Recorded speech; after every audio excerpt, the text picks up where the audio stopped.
الشيطان الرجيم. بسم الله الرحمن الرحيم. الرحمن علم القرآن خلق الإنسان علمه البيان الشمس والقمر بحسبان والنجم والشجر يسجدان والسماء رفعها ووضع الميزان ألا تطغوا في الميزان وأقيموا الوزن بالقسط ولا تخسروا الميزان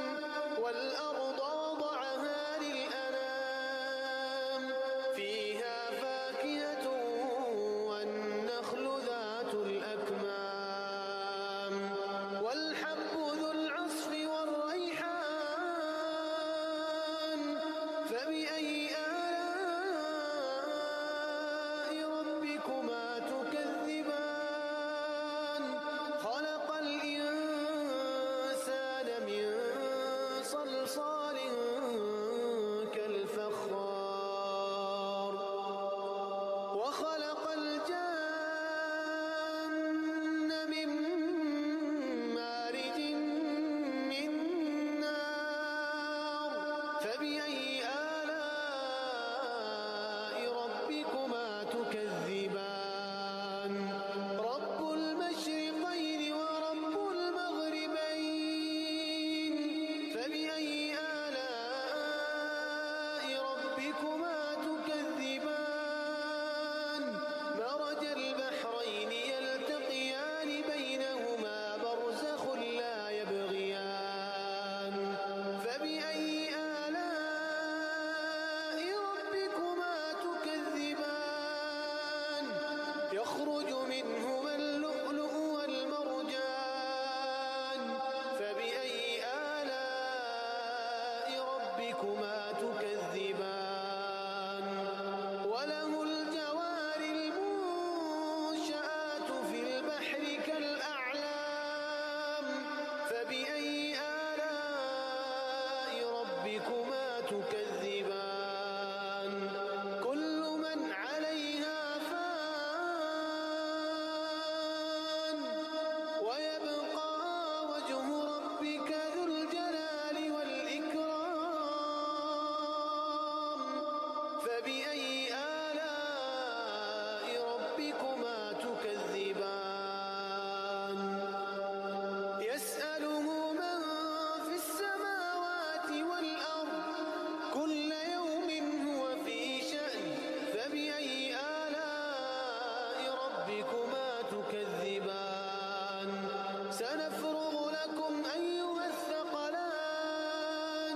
فبأي آلاء ربكما تكذبان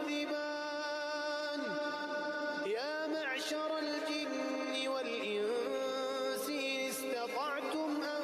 تنفذوا من أقطار السماوات والأرض فانفذوا لا تنفذون إلا بسلطان فبأي آلاء ربكما تكذبان يرسل عليكما شواظ من نار ونحاس فلا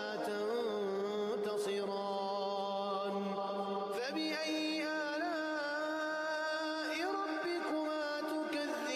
تكذبان فإذا انشقت السماء فكانت وردة كالدهان فبأي آلاء ربكما تكذبان فيومئذ لا يسأل عن ذنبه إنس ولا جان فبأي آلاء ربكما تكذبان يعرف المجرمون بسيماهم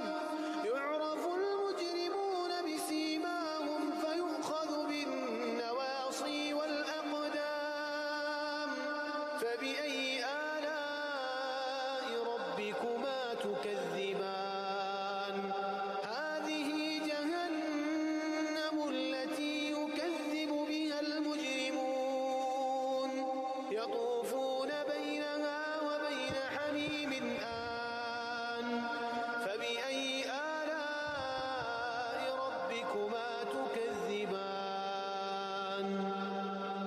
ولمن خاف مقام ربه جنتان فبأي آلاء ربكما تكذبان ذواتا أفنان فبأي آلاء ربكما تكذبان فيهما عينان تجريان فبأي آلاء ربكما تكذبان فيهما من كل فاكهة زوجان فبأي آلاء ربكما تكذبان متكئين على فرش بطائنها من استبرق وجنى الجنتين دان فبأي آلاء ربكما تكذبان فيهن قاصرات الطرف لم يطمثهن إنس قبلهم ولا جان فبأي آلاء ربكما تكذبان